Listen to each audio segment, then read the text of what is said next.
Thank you. Thank you. Make sure, okay, good, that's working.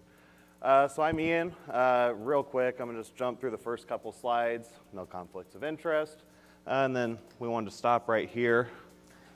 Even though we were introduced, we're also, because of just some anecdotal information that we received the last several days, we're going to add a little bit more towards a tactical population. We're right now doing a study in Lincoln, Nebraska, so we will bring that up, as well as a few studies we've done in Nebraska with law enforcement, because we're realizing that even though collegiate strength coaches focus mainly on collegiate athletes, we're seeing a branching off with a tactical population too. I mean, I was surprised to read about a tactical presentation here at this conference. So I know that there's probably some interest involved with that, even though, again, the main viewpoint for this presentation is going to be on collegiate athletes. So I just want to bring that up.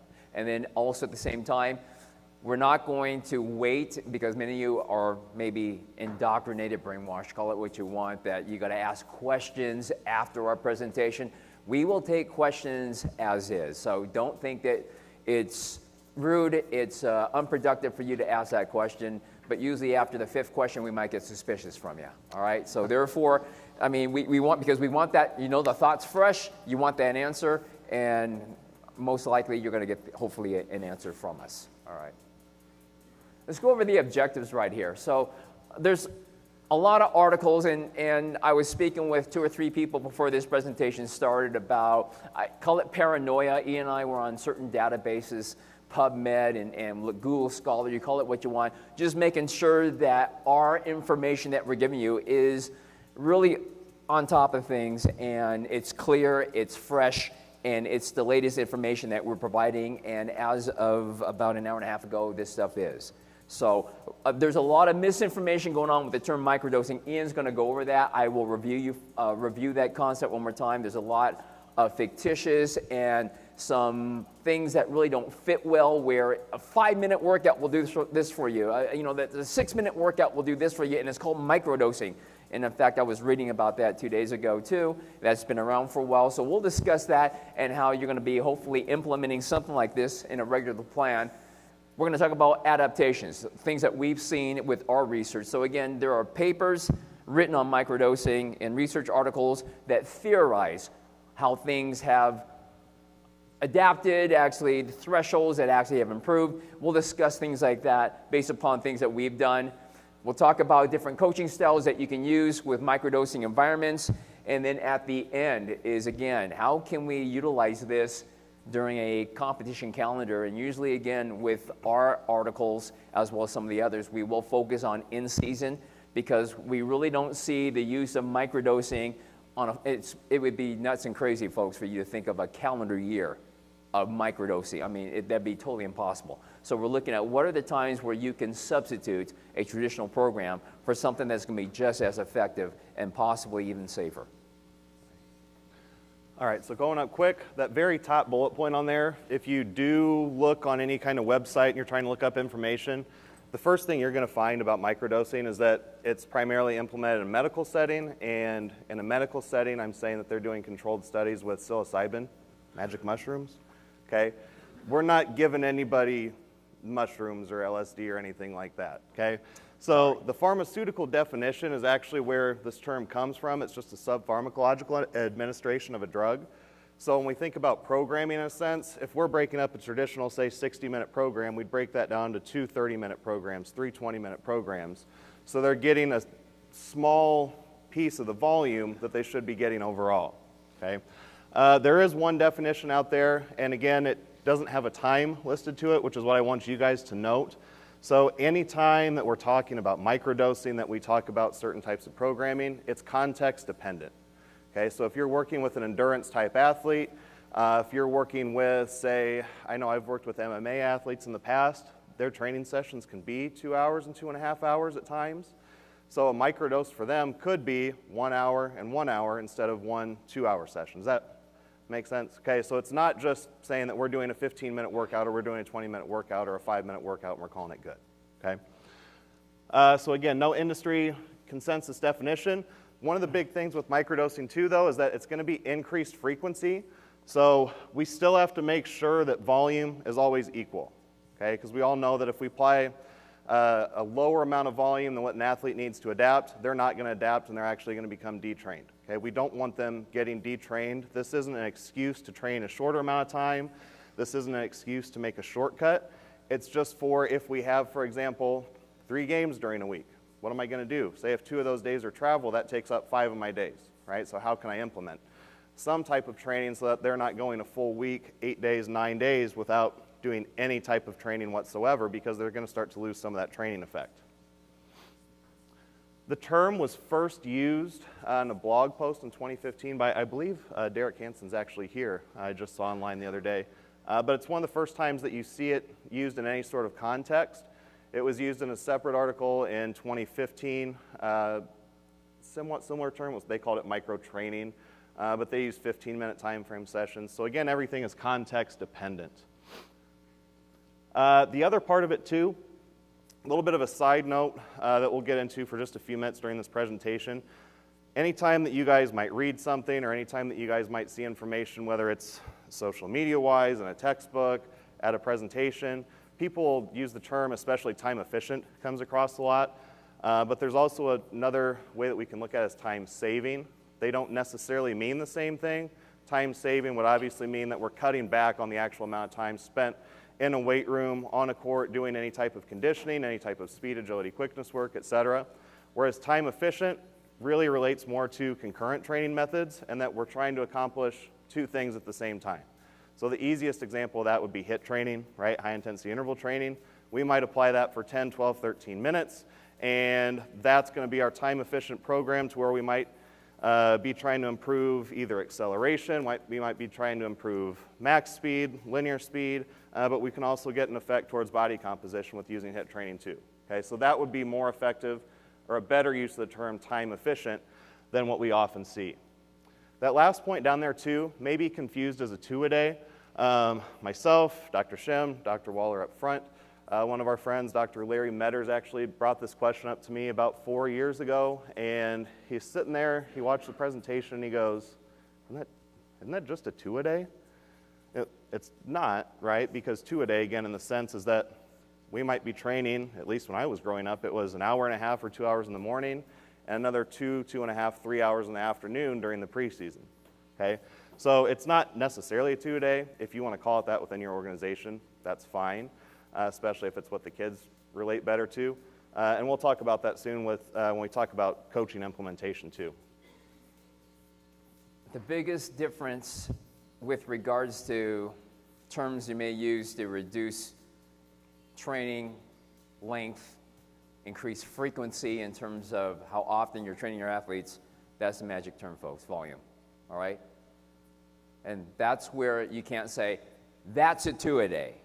Because again, when we're microdosing, and let's bring up one of the best studies that I read so far out of 2022 coming out of the University of Spain with Peñafiel and Ital, his colleagues, probably the best study where we looked at a training group and he looked at an experimental type group, and we got 2 groups doing the same workouts, but again, one group is training twice a week and the other group's training 4 times a week, but reduced in time. But the thing is, though, what makes it a great study, the volume is equal at the end of the week. After a 6-week study, we got these field hockey players, and we're noticing no differences, no significant differences between the 2, as well as the biggest thing is no injuries. So that's probably one of the best studies that you will have. It is public domain, so you don't have to pay any money to a publisher to look that up. It just, if you type in microdose, Madrid University, you're going to get that study. It's probably one of the best ones. The only problem I got with the study is that I had to read it over 4 different times because it's just the translation from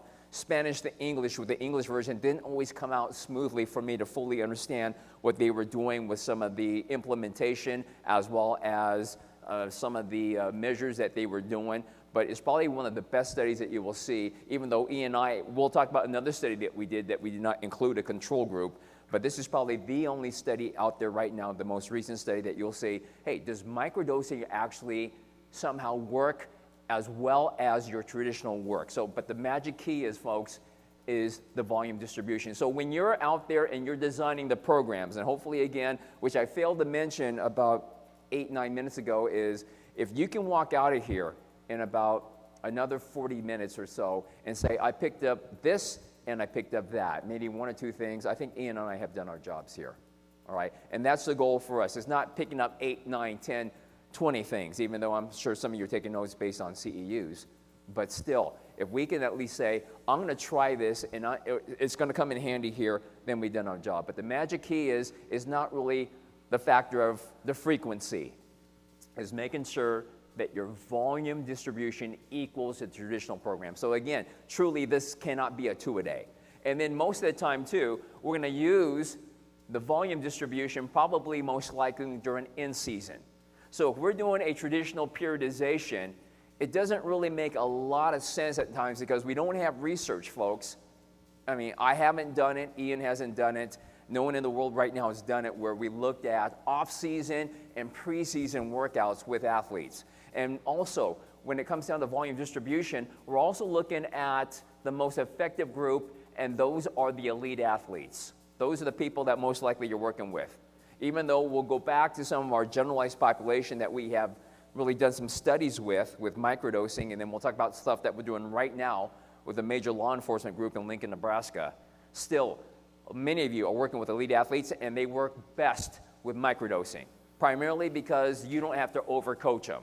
You take a general practitioner, you might have to use some verbal motivation to get them going because time is of the essence, and we're cutting your hour down to 25 minutes. Another thing we'll talk about too is the last 2 studies, including ours as well as Peñafiel's, is again, microdosing not just in terms of matching the distribution of volume, is making sure that we don't go longer than 30 minutes. So again, let's say that we've got a 90-minute traditional program. It's not sitting well research-wise, practically, if we're doing a 45-minute program, even though you're matching the volume of a 90-minute program. It's not going to sit very well with the athletes, okay? And we'll talk about the fatigue context later on also. So that is the major key for that. Okay, so as far as potential benefits, one of the nicest things, I've done a lot myself, just between working on a doctorate, working in general, having 2 kids that are 3 and younger, I don't get a lot of time to do any type of workout in general. Biggest benefit, improved recovery, so you're going to have greater intent. You should have greater intent, okay? Especially at the college level, with the elite high school level, even with professional athletes, I've seen this too, to where if you tell them, personally, and I'll come up with more examples here in a little bit, I grew up playing basketball, I grew up in a basketball family, and I primarily worked with basketball athletes for 3.5 years, 3 years in a private setting. They don't like to touch a weight or lift. So if you can tell them 20 minutes, okay, 25 minutes, and then by the end of it, if they, since they're wearing tank tops, if they want to go curl or do some tricep extensions or something, make the arms look bigger, that's fine, it's not going to hurt them, okay? But if you can get your main work done, your 2 main exercises, your 3 main priority exercises done during that time, they're going to give you their greatest amount of attention, their greatest amount of effort at the beginning. It also goes along well with just how culture is now too, with TikTok, Instagram, Snapchat. Everybody wants something within 15 or 20 seconds. I think I was talking to somebody the other day, and they said that anything longer than 8 seconds really isn't watched on social media. So this type of model goes along well with your incoming freshmen, your sophomores, maybe your high school seniors that are going to be coming to you guys next year, to where it fits their attention span very well too. Also within that, it could be a fatigue management model. Okay, so again, with greater recovery, if we're only going 20 or 30 minutes, again, the volume is going to be reduced for the actual training session, but we have that recovery time in between. One of the spots that you can see this most would be with Bulgarian weightlifters. They may do up to 6 training sessions a day, and it might be 30 to 45 minutes. The training session might just be 1 or 2 exercises, but because they're splitting their sessions up by at least 2 to 3 hours of rest, they're getting time in between those lifts versus going straight through and doing 30 sets in one workout, right? Or 35 sets in one workout of any type of snatch variation, clean variation, etc. So it allows the athlete, it allows them more time to actually recover, and it serves as that fatigue management model. With the in-season benefit, the biggest piece that we could see this from would be priming, right? I'm guessing a lot of you guys right now, just with travel schedules alone, you have to do some sort of training on the road, and it may not always be ideal, okay? But if we can incorporate 3 exercises, 4 exercises to improve neural drive, to improve focus, to improve movement efficiency, it really gets them ready for their competition, or if there is a walkthrough, it helps them to focus a little bit better during the walkthrough. We see this also where I consult for in Omaha and serve as the director of strength and conditioning there. We have, it's either 17 or 18 soccer teams now, I forget the number, but the teams that follow it, they'll come in, they're with us for no more than 30 minutes, they go on the field, anecdotally the coaches say they always have a better practice. I don't know what it is about it, there's no data to follow that, but just from a standpoint of the coaches observe better practice, the coaches observe better intent, the athletes tell us that they feel better, so some of that could come from, especially with their schoolwork, they're in late at night, we don't want to keep them for another hour or 75 minutes to train. So we're serving a benefit in that regard too. And then also a weight room scheduling benefit.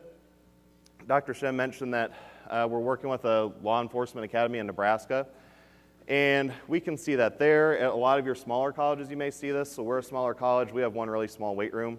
I think we've got 6 racks, 3 platforms. But we've got, we have 13 teams around campus? Yeah, 13. So with that number, there's a little bit of congestion, right? We often don't think about weight room flow, how things are going to move throughout the weight room. How can I observe and safely observe, especially if you're in our setting and we don't have a GA or 2 GAs to be able to help, or interns to be able to help watch those athletes as well.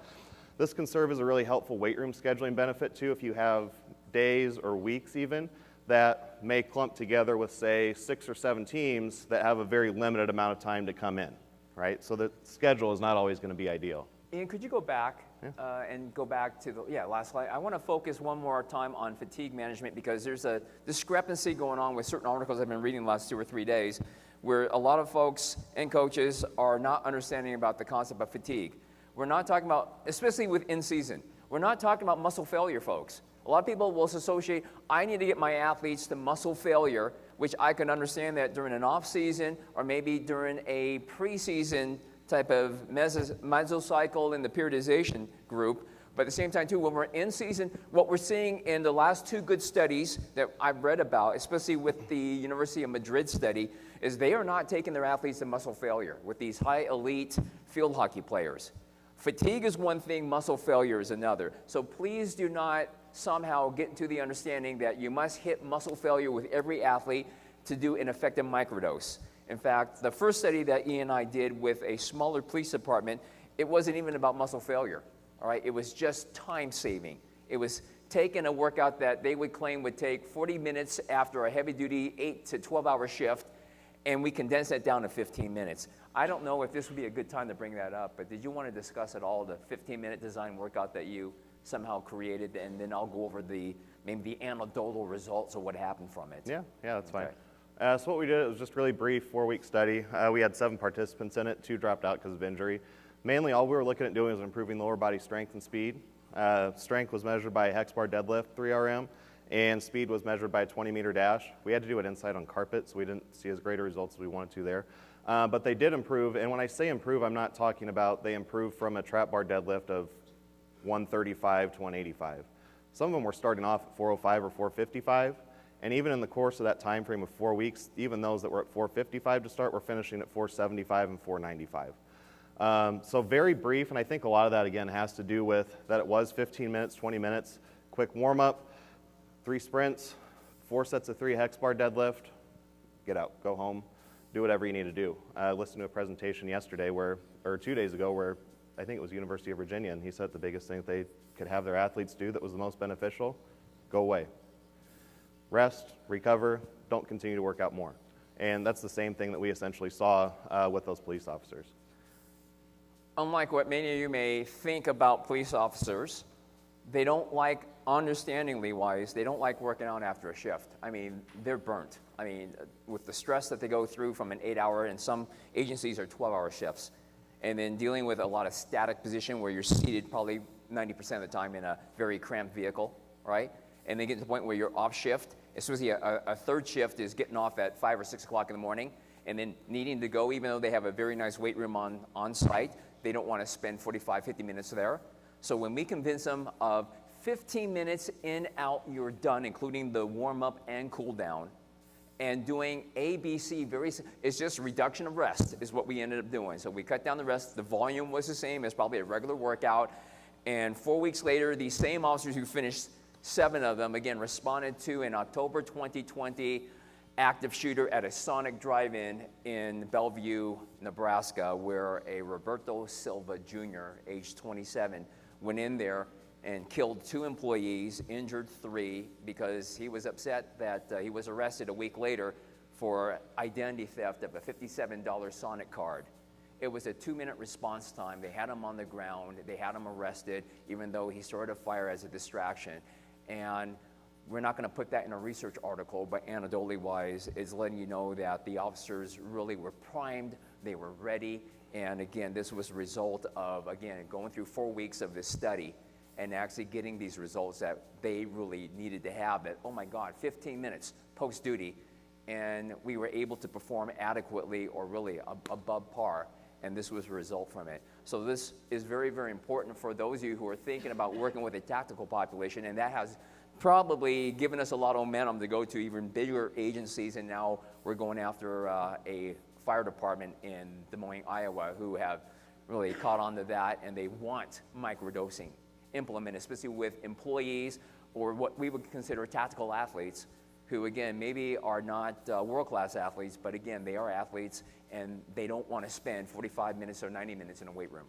But they're willing to do something as long as you folks can have the implementation and the proper design to somehow integrate the proper volume with at least some minimal rest in between without going to muscle failure. Okay. Ironically, to save time, I'm not going to read the definition up on the top for you guys. It's there. You guys can read it. It's a definition that myself, Dr. Shim, Dr. Waller, and one of our colleagues back in Omaha, it's the Director of Strength and Conditioning, came up with just as far as what time-saving training actually means, whereas we already discussed time-efficient training. There's really no definition. And I put that up there just so that you guys know that when you're reading how to really translate some of the verbiage in your head of, is this really going to put me at a 45-minute time frame? Can this be done in 30 minutes? Is this going to be something that's going to take me 2 hours to do still? So that's why those definitions are up there. That team on the right, I'm very proud of. I actually got to go back to my high school and coach for 3 years. This is the last year that I was there. That is the kid right up front there. He's one of my better athletes that I've had. He went from when we were working together, 39-inch vertical to 41.5-inch vertical jump. He had just chased down somebody from a block, and he actually pinned the ball up above the square on the backboard, and they had to call timeout. So we were about 6 minutes or so away from winning our first state title in 26 years in that picture. As far as microdosing goes, though, itself, could have time-saving methods, could have time-efficient methods, which we'll get into near the end of the presentation. But the biggest thing that you're going to be doing is you're manipulating volume. You're manipulating intensity, you're manipulating duration, and frequency is also going to be manipulated as well. So when we talk about planning out, if anybody does go through and actually plan out or get an idea of what they want to do over the course of 52 weeks, you're not going to sit down and plan out 8 sessions or 10 sessions per week over the course of 52 weeks. You'd be insane to do that. That's 520 workouts. Okay? So it is something that we tend to use more on a microcycle level for a week, for a couple weeks, in the case of what we did with a smaller law enforcement agency over 4 weeks. But it's not something where we're trying to replace traditional training methods. Because with some athletes and with some programs, you can't. You have to somehow increase volume and or intensity, which means you're going to have to increase rest time too to allow the athlete to have greater effort. So it's just another tool to have in your toolkit, more or less, for when something comes up, when there's a scheduling issue, when there's a travel issue, if there should be any issues with the athletes getting in class schedules. It's just a way to help meet those workouts and meet them where they're at, more or less. Let's talk about training frequency, and that's something that, again, that you just, in a simple math formula, got to say, okay, how am I going to microdose this? I've got a baseball team, they're on the road, they have all these contests, or again, I've got a soccer team, and again, it's in season, and we're not able to get them into the weight room and do A, B, C, D, E, so what is a way? Or, as Ian mentioned earlier, I mean, we all compete for weight room time. Oh my God. Softball's in there, tennis is now in the next session, and oh my goodness, we got bowling in there, we got our shotgun team in there, we got our dance team in there, and so that becomes an issue too with a lot of our strength personnel about how do I somehow get my athletes to do the proper issues right here. So, I mean, training frequency can be done, I mean, these are just terminologies. I didn't come up with it, I mean, it's common that, you know, so one person says it another way, but that's just basically talking about Can I call it that? And the only time you legitimately can call it that with microdosing is if we match the volume. That is a so important concept that we want you to get through today as you walk out of here. Is not, okay, I'm doing a 2-a-day with my athletes. That's not the concept we want. Is, am I matching volume if I increase the frequency and then I'm going to reduce the resting time, but at the same time, with an in-season periodization, I am also making sure that they don't go to muscle failure. So once again, this great study out of the University of Madrid showed that, again, we want fatigue in our athletes. We don't have to take on muscle failure because during that time, especially with in-season, you folks know, it's going to cause injuries. And what was neat is this study, 6-week study with the Spanish athletes did not cause one single injury. And that's one thing that you don't want to report to your athletic director, staff, or administration is, oh gosh, I just took my great starters and now they're injured. And that's the worst thing that we want to report to an athletic administration. Training duration, all right? So there are also terminologies used for that too. So again, we're not going to go over, these are just, again, synonyms, if you want to call it that, of saying, okay, we're going to do this. I mean, snacking is something that maybe some of you have heard about, but again, the snacking that I read, may be online journals, is, again, that 3-minute workout, that 5-minute workout. It has really no type of relationship to matching volume based upon a regular 45-minute workout. But here's a snack and here are the benefits from it. But the thing is, though, is there's no legitimate study attached to what they're claiming are your benefits. So I would be very, very cautious about that. Now, a lot of this is theoretical. I think, again, there's only been like maybe 3 or 4 of us who've actually done adequate microdosing studies out there. There have been a lot of authors who've written about it and putting their theory in there based upon some outside research. But again, there aren't a whole lot of it. So this is really, honestly, relatively new, even though the term microdosing has been around, as Ian stated, for a very long time. So I just want you to be very cautious about that. Make sure that we implement these things. But again, this is part of your so-called reduced time. So when we worked with the Bellevue Police Department and we said 15 minutes, we meant 15 minutes. I mean, we could have fibbed and we said, oh, the 15 minutes is truly only when you hit the weights and we're doing the high-intensity interval training. No, we said from start to finish, you are done in 15 minutes. Just follow this protocol, and there's a timer up there, and we'll make sure that you're done. So that's so important that we make sure that every one of these things is done correctly. Exercise selection is going to be important too, all right? What I'll bring up later on is I've got a paper that's about to be submitted. It has been validated by Jay Dawes at Oklahoma State and Robert Locke out of Cal State Fullerton that shows that with law enforcement, we can reduce the running time because a lot of police officers hate to run, okay? I mean, I never believe a cop when he tells me he ran a mile to chase down that felon. I don't believe him, okay? I'm sure it felt like a mile, but it probably was, again, maybe about 300 yards. So what we've seen, a very strong relationship, what I call a correlation, between the 300-yard run, or maybe a shuttle, and your 1.5-mile run, which is the standard for endurance timing, especially with law enforcement and firefighters, right? So again, so what we promised Lincoln PD when we started our current city right now is, hey, you guys aren't going to be running. Right away, we had everyone sold. Oh, we want to join. Okay, as long as we don't have to run, we're on here. But we're going to have you do high-intensity interval training, and we're reducing your time. Oh, we don't care. All right? And what we have seen so far with a pre-test and then a mid-test is we have seen 1.5-mile times decrease, which is good, from a 20-minute completion now to about a 15-minute completion. And I think their post-test will be in about another month from now. And we're probably going to see a good recruit class pass the 1.5-mile run without even doing heavy mileage. And you're thinking, what's going on? Adaptations, folks. We have seen adaptations, which a lot of you know that strength influences endurance. I can take a 350 bench presser, and we're going to see a great relationship with the amount of correct push-ups they can do. We cannot reverse it, folks. I can't take a guy who does 150 push-up and make him bench 350. That doesn't work. It works the opposite also with aerobic and anaerobic, where, again, I can take probably a great 300-meter runner and, again, have him increase VO2 max by running 300 meters. I cannot take a marathon runner and make him into a 300-meter runner. It doesn't work out that way. So when we see these relationships, it's going to help you with the exercise selection. So when we're working with police officers and they know, oh, geez, today is endurance day, I was like, okay, we're doing intervals. They're like, Is that endurance? I said, well, eventually it's going to be. So these are the things that you're going to be thinking about, especially when time is of the essence, and you need to make adjustments saying, hey, if I do this, what kind of benefits am I going to get from this? And that's what's really, really important. Can I make them do the interval stuff, and it's going to improve aerobic power or aerobic endurance? Yes, it will. All right, so that's going to be important too, as well as understanding there are times where you're going to take certification tests. I'm not going to mention which organization, and you've got to memorize these things. And when we microdose, unfortunately, we say this very cautiously, you're going to violate them. You're going to violate them, saying, okay, that's a 3-to-1 ratio, and then I'm going to make these athletes, hey, we're ready to go. Sorry, we're microdosing, got to go, but it's not muscular failure. I know you're tired. Let's go. Come on, folks. And that's what you're going to have to do is, the textbook or the literature says, I got to give them this amount of rest. When we microdose, unfortunately, we violate that. And again, as long as they're not at muscular failure, guess what, folks? The concept of injuries is going to be low. Major fatigue causes injuries. We all know that. Major fatigue causes injuries.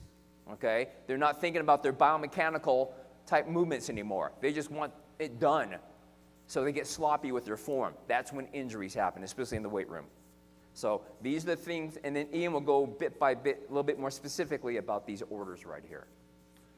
So with warm-ups, again, I'm not saying to cut out, if you have a 15-minute warm-up or a 20-minute warm-up that you feel works great with your athletes, that's great. Keep it. Never change what works, right?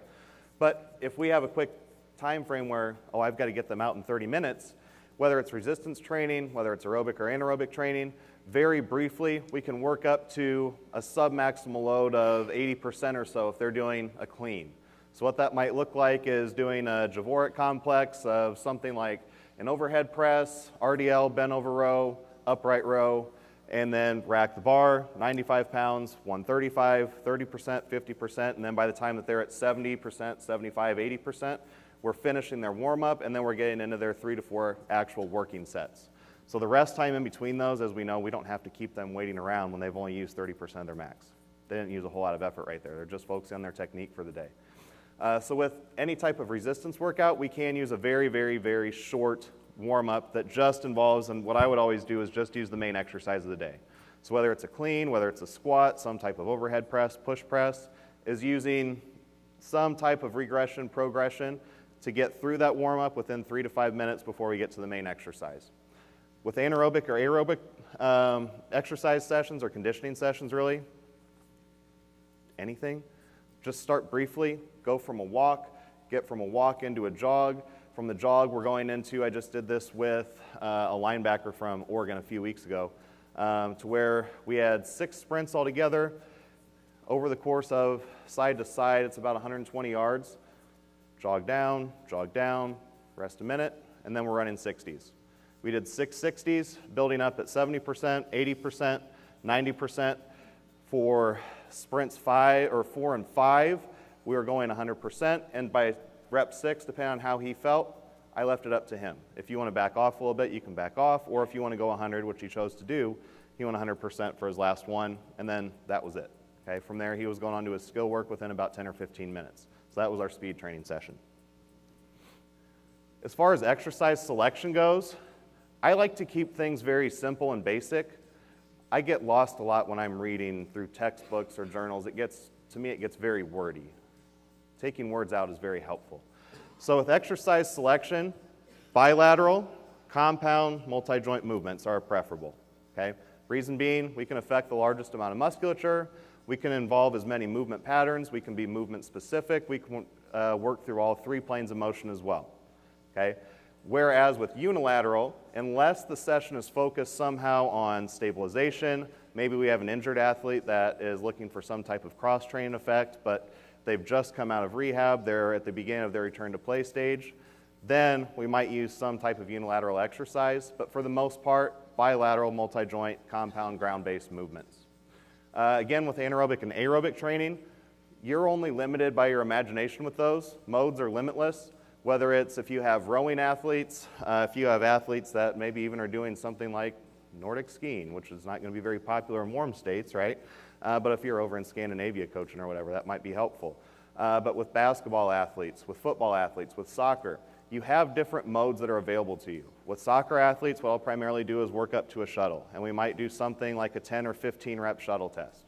And then that could be their conditioning for the day. Because a lot of the times with the soccer organization that I work with, they want to be in and out no more than 30 minutes. That's what it's been for the last 6.5 years that we've worked with them. They've always been that way. That's what gets the best buy-in from them and actually keeps them coming back to us consistently. With rest period duration, Dr. Shim already mentioned this. We might violate some of what you've learned previously or what you've learned in the past about I have to rest 2 to 5 minutes between exercises, or I have to rest 6 minutes. I've even seen some studies on priming that would recommend resting up to 17 to 20 minutes between sets of an exercise to actually get the neural effect. As you guys know very, very well, we don't have time to sit around for 20 minutes in between sets, okay? And the athlete's going to get very squirrely sitting there and not pay attention. So what we see more is that we're going no more than 2 minutes of a rest period for duration. If you're ready sooner than that, go, okay? Where I saw this a lot when I was a lot more hands-on training for roughly 50 hours a week, my female athletes were very quick. They were ready to go within 30 to 40 seconds, whereas my male athletes might walk around with their hands on their hips and look up at the ceiling and complain for a little bit before they'd get ready for their next set. But eventually we meet them where they're at, we get them conditioned up to a point to where they only need 90 seconds. They only need 100 seconds of rest in between sets, not 2 minutes, not 4 minutes, not 5 minutes. We're not making, at least with the athletes I've worked with primarily, basketball, American football, and soccer, they're not going to be weightlifters, they're not going to be power lifters, and we're applying a rest period that's going to be a little bit more beneficial towards their sport and is going to be a little bit more specific towards their sport too. I'm not going to talk about every single one of these listed studies. I believe all you will have access to this presentation.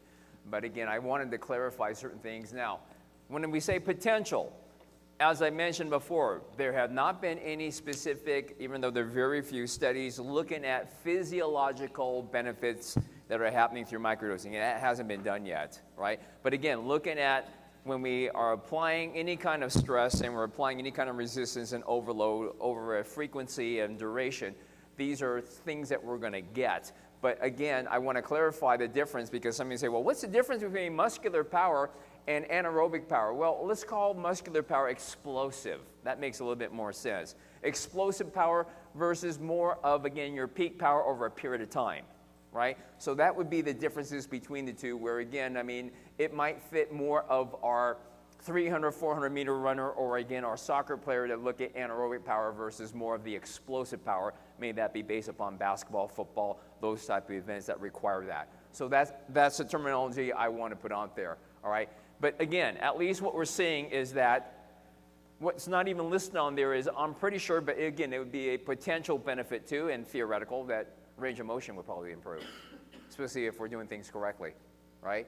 So we're thinking, hey, I wonder if flexibility should be listed on there too. Possibly, all right? So it's just justifying the idea when you look at all of them, folks, about things. But again, if you're looking at it in terms of a outsider looking inside, you're thinking, can I do all of those, oh my God, in a microdose session? And as I told you before, there are things that we can do that will translate and transfer, all right? So we can take something of a muscular strength and somehow through that concept improve muscular endurance. So we're not having to replicate that over again and spend more time. So there are some transfer of skills here, folks, that you will get depending upon the exercise selection and also the rest and duration that you're gonna select when you program these athletes through a microdose session. So that's what this is coming off on. Now, it's just breaking down in terms of if we're gonna do this correctly, those are just some possible examples of how you can implement it through programming, right? Are we gonna do it, for an example, my cross-country team. I mean, you know, a lot of cross-country runners do not wanna hit the weight room, right? And again, they wanna run, but there are gonna be times where you're gonna say, hey, right now we're gonna do a microdose session, we're gonna put you in the weight room, but again, I probably would introduce more of an interval session or possibly, again, go through a high-intensity interval type of workout, or again, look at maybe some interval training or circuit training instead with minimal rest Those are the type of things that you would do with your endurance type of athletes versus your power strength athletes. So again, it's not one menu or one recipe fits all the athletes. And then again, another thing that we've seen through the research study is that we have individual differences. So you're going to have to realize that some will get maybe greater benefits than others, but as a group, what we see through these 2 studies that have been done, everyone benefits through a microdose program, and again, is minimal injuries. And this can be done too. Instead of thinking, gosh, I have no clue, I mean, the facility's taken, I don't have time for this, then it's like, okay, think outside the box. So you have some ideas here saying what will fit in terms of maybe potential benefits, and then I have to sell this to my athletes. How can I sell this to my long-distance swimmers that this is going to be beneficial to them? Because they're going to know. They're going to question this saying, why do I have to do this? I should be in the pool right now, all right? Well, that's your skill set. I need to work on this aspect right here, because that's going to be also extremely advantageous for you to have these things. So these are the things that we're going to have you kind of think about. How is this going to fit in terms of your recipe when you start designing a microdose, if that's your choice? All right, the next couple slides are going to be something that's hopefully very beneficial for you guys as far as your specific roles and taking something away practically and hands-on. As I was telling my new friends from North Florida and Flagler before the presentation, a lot of my background comes from the private sector, and it comes from working with high school through professional basketball players, whether it's male or female. As I mentioned earlier, I was a basketball player growing up, grew up in a basketball family. Friends in our family are Nick Nurse, who's the Philadelphia 76ers head coach, and Greg McDermott, who's the Creighton men's basketball coach.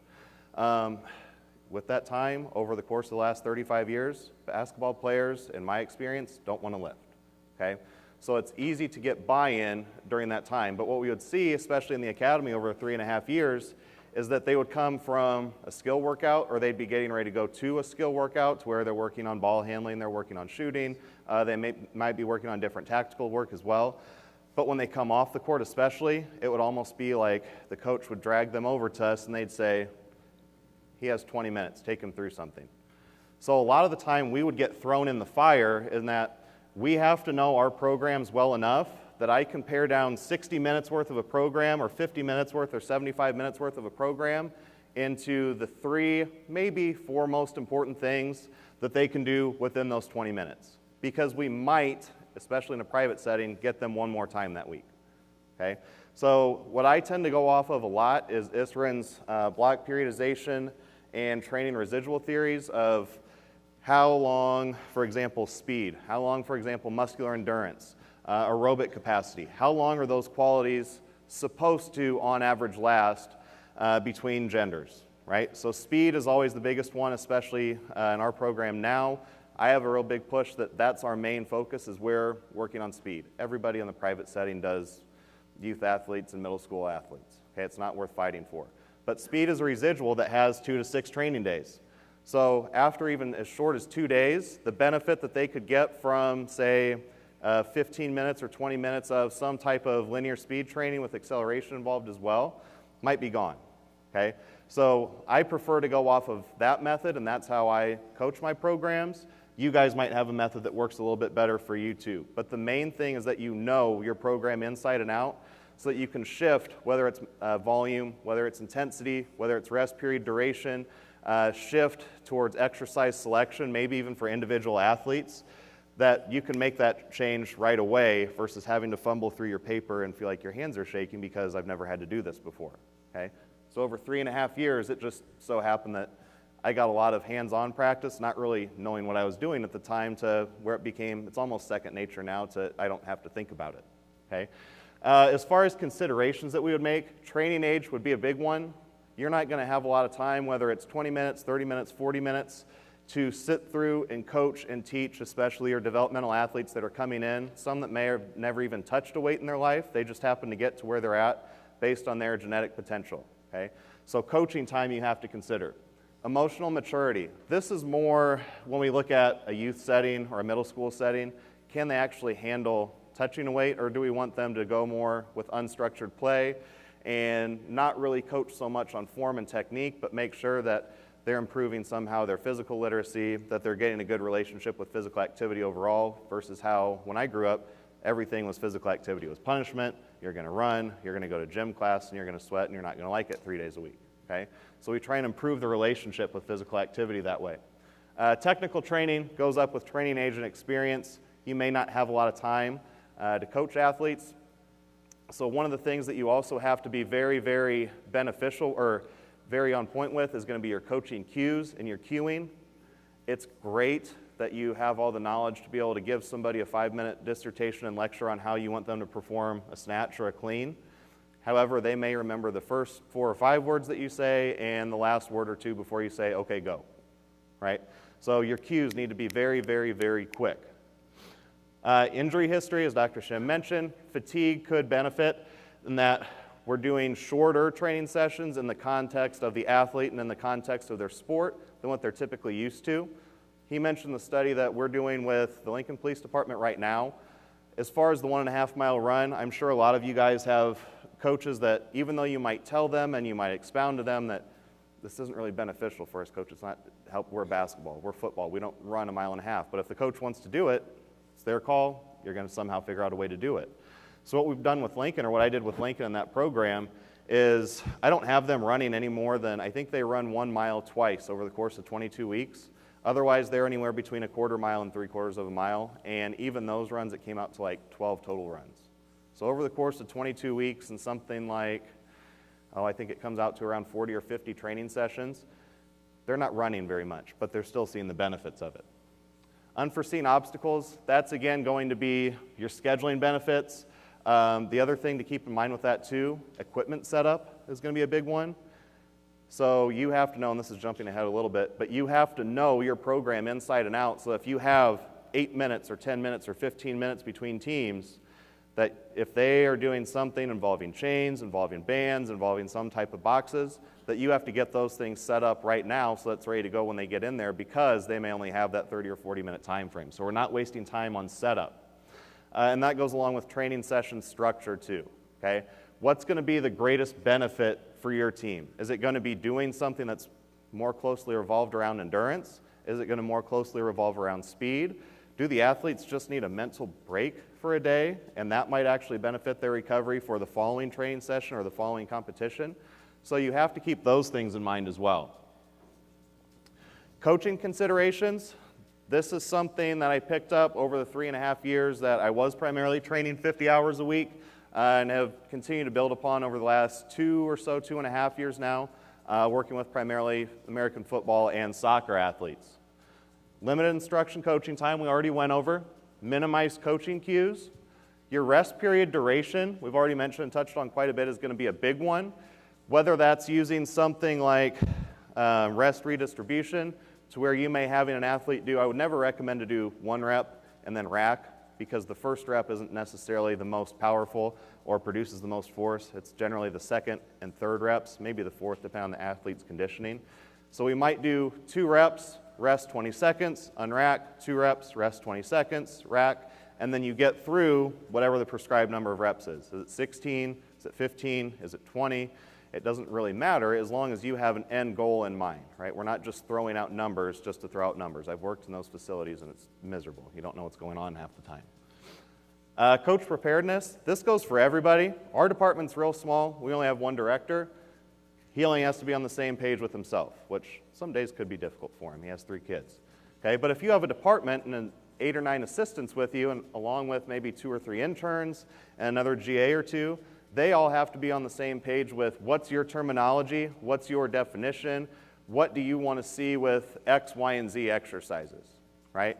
Because you can't take time to run over, pull that coach aside, and correct them every time that they're making a mistake, that they're making a benefit.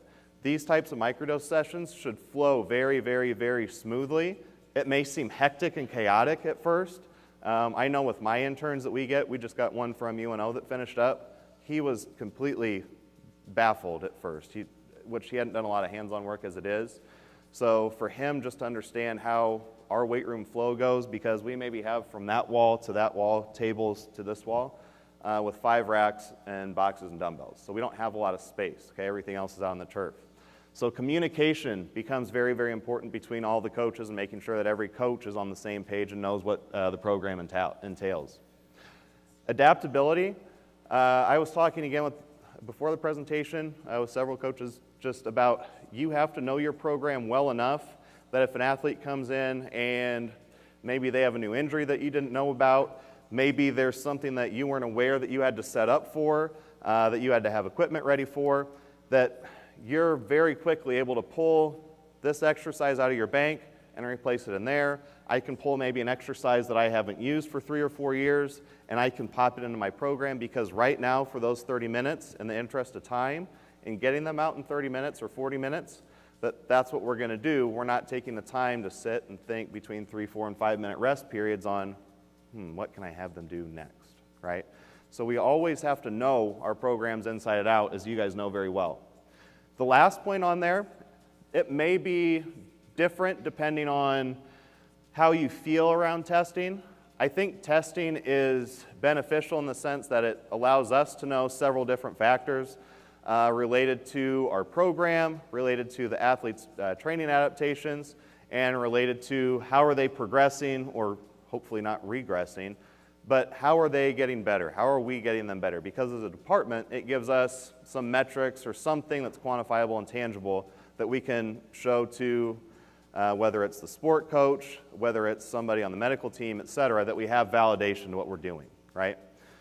But testing itself, at least in my experience, has taken some time to where it might be a full hour if you're doing 3 or 4 different tests, right? Because we want to make sure that the tests are somewhat legitimate. We're not just rushing them through right away, trying to get a 10, a 40, a pro, and a vertical jump in. By the time they get to whatever the last exercise is in that order, they're going to be gassed and they're not going to be able to perform up to their best effort.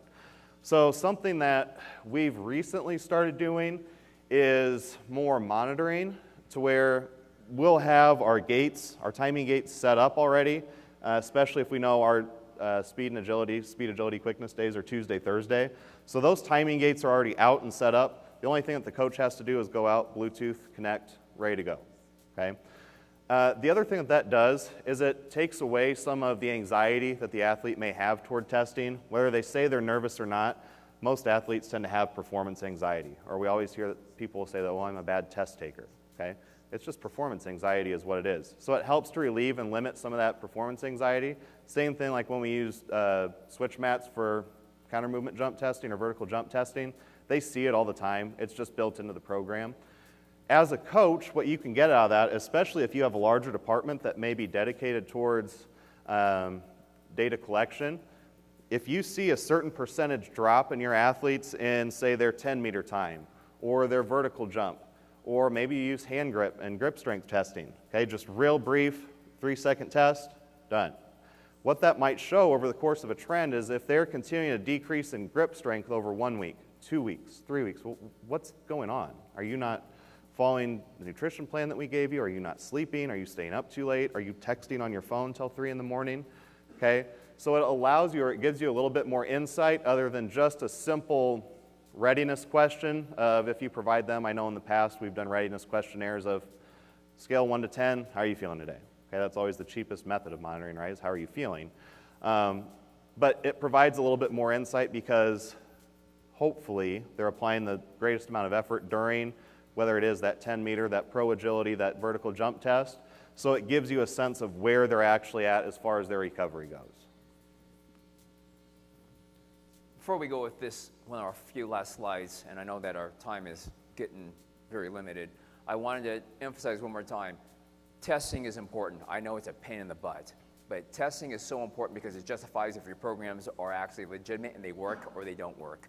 And at the same time, too, is when we're testing, which sometimes it gets a little taxing, you have to be reliable with everything you do. A good example is when we did the Bellevue PD first pre-test, it was raining horribly. We wanted to run outside and do the 20-meter sprint. We couldn't. We were stuck doing it indoors on carpet. After 4 weeks, it was beautiful outside, but we knew, guess what? When we test, we're back on carpet, even though the guys want to run outside. We could have easily said, okay, sure, guys, let's run outside. No, we do things as we did it before because that's how we're going to compare and contrast, and it's going to be legitimate that way. So it's going to validate how we test. So it's very important that testing validates if your so-called microdosing is working. And if it doesn't mean that microdose doesn't work. It means you got to tweak it, folks. Every individual program is not going to work at every individual place. Tweak it. all right? Make it your own and say, okay, let me try it this way. So there is no legitimate one style fits all. It's based upon you folks making your tweaks, and that's what we do too. Now, I want to demonstrate very quickly about just a common structure that you can take a picture of and save it later on in terms of a power focus, because that tends to be the most popular, all right? I don't really see strength, endurance, that aspect. I see more the power aspect being the most popular thing that people want to make sure that we're maintaining in our elite athletes during in-season. That's the worst thing we want, folks, is to build power pre-season and then in-season throughout some kind of lack of training, detraining, or something else happening where, again, they're not getting the work in. We're now seeing a reduction of power. When we hit postseason, it's no longer there. All right? Your job is to make sure your athletes are maintaining, and that's the main thing, all right? We should not be doing the improving during the in-season. That's our preseason. That's our off-season, all right? It's the maintenance concept that we're focusing on, because our athletes will be working on the technical skills during the in-season. That's what it's all about. So that's a good example that you can somehow hold on to in terms of how we should be structuring that. That's a good power focus right there in terms of a microdose, all right? That may work for you because you've got that equipment. They may not work for you, all right? We do have some sample programs. It's in a strength conditioning journal, and it refers to women's basketball. And even though that's not public domain, if you email myself or Ian, we will send you that PDF article that just came out in the strength conditioning journal about a year ago.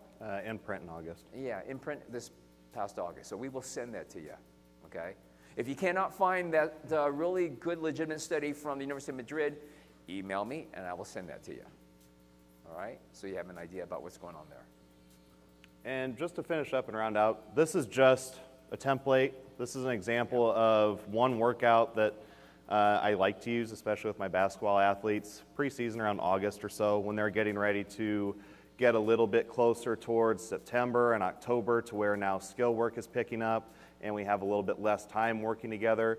And by the time they get to November, at least in Nebraska, they're starting to go full bore practice with their high school teams. So this is just one example of a workout that I've broken up with my athletes in the past. It's related mostly to power. You could also do this towards strength. We could also relate this towards hypertrophy if we needed to. We could also relate it towards endurance or any of those other benefits that were listed on one of the previous slides. Okay? So it's not set in stone that this is exactly how this workout has to be. It's going to depend on your athletes and your group. For what I had at the time, this is just what worked best for the layout, for the flow of the weight room. Okay? But you might be taking out, well, I don't have bands. Okay? Don't use bands. Okay? Use something else. Do you have chains? Do you have a way that you can just decrease the weight and have them go at 30% of a 1RM instead of 50 or 60% of a 1RM? Go that route then, okay? But follow your metrics too and use some of that monitoring data to keep. I really prefer trend lines. When I didn't know what I wanted to do, I went to dietetic school for about a year and a half, and we always talked about trends. But trend lines tend to be really easy to follow, especially if we can lay over and collect several individual data points on the same athlete over the course of 1 year, 2 years, 4 years, and 5 years, or now even some are at 6 or 7 years in general. Okay, so I just want to mention again, that's just a template. That's not exactly how that has to look. All right. Any questions at all? Time for questions, folks. Question in the back.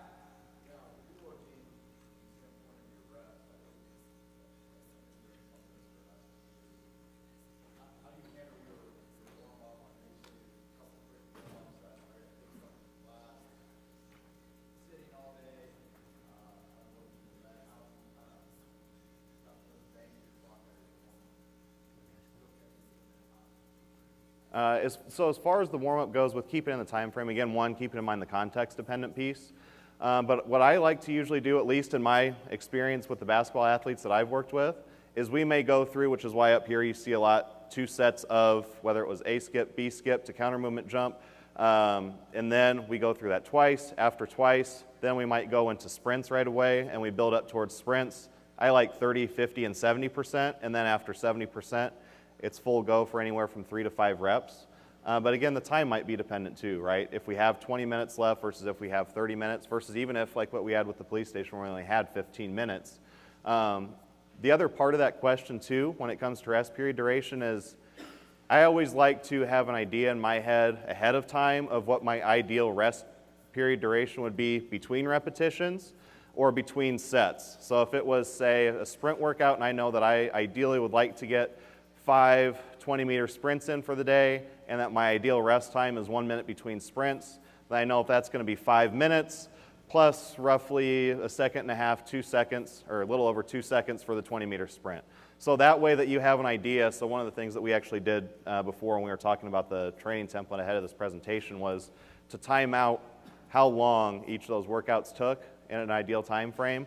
Slide 1, or the morning focus, was about 21 minutes, whereas the afternoon and evening focus was about 26 or 27 minutes. So having that time frame in mind, thinking more of a larger overview versus thinking of a smaller detailed view is really helpful for me. I don't know if in your situation that might be beneficial, but that's always one of the first things that I would do is calculate out rest time first, an ideal rest time, add into average time length for a certain set of whether it was a sprint, whether it was a clean, overhead press, anything in particular, and then go and pare down from there.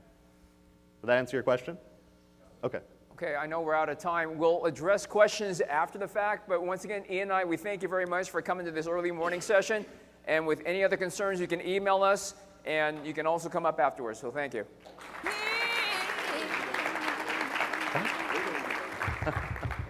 And the bass keeps running, running, and running, running, and running, running.